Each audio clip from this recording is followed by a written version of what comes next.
Dr Monaghan.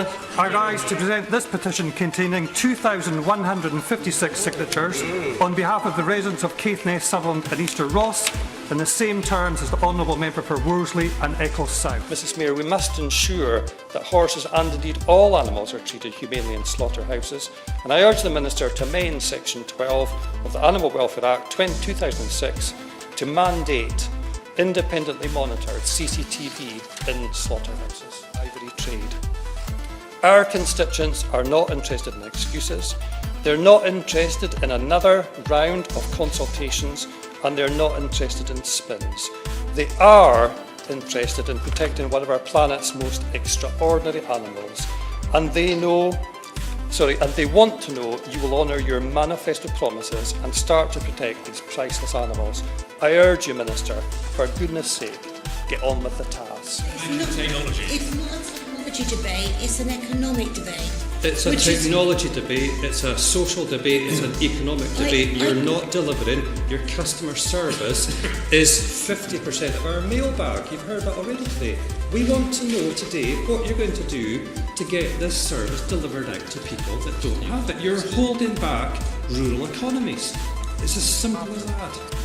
In overwhelming contrast to the Scottish Government, the UK Government are actually proposing to cut funding for victims of this scandal, leaving vulnerable people thousands of pounds a year worse off. It is extremely disappointing that the UK Government do not think it important to support those that were infected in England, and clear that the proposed cuts demonstrate that the UK Government's priorities lie with austerity, not with the victims of this terrible scandal. It's time for the UK Government to support those with lives ruined by this unprecedented scandal. For people like Julie, anything less literally heaps insult on injury.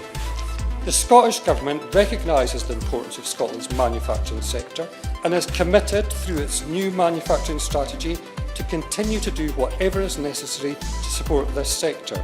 Through its enterprise agencies, this commitment is demonstrable and focused on strengthening and supporting Scotland's economic links in overseas markets. The Scottish Government will continue to invest in and promote exports to help build sustainable economic growth for Scotland. Similarly, affirmative action by the UK Government would be of enormous benefit also.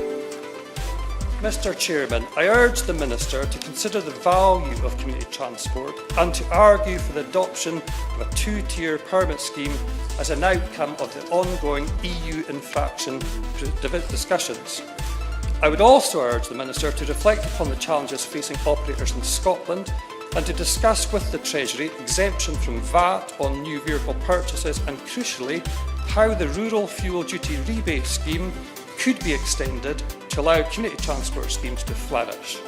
It seems to me that we are in very real danger of losing all of our community transport schemes by emphasising the price of everything while ignoring their value.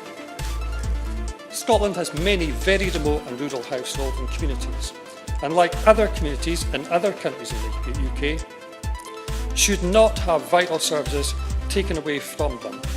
And I call on the UK Government to improve strategy and policy and secure post offices for communities across the UK, but particularly in remote and rural areas. We have the best animal welfare in the world, and we are a nation of animal lovers.